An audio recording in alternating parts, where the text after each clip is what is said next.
Hi, if you need to enable or disable mobile data on the Samsung Galaxy S22 Ultra, then open Settings, go in the Connections tab, and here select the Data Usage section.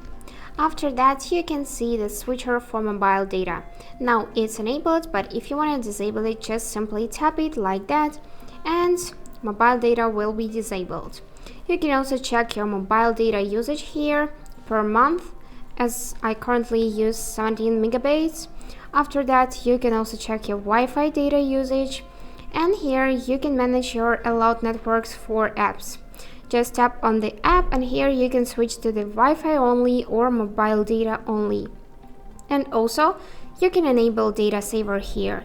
Just tap it, and you can turn it on right now by tapping on the switcher.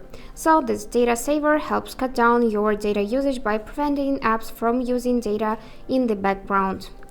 And that's it for today. I hope this video was helpful for you, and thank you for watching.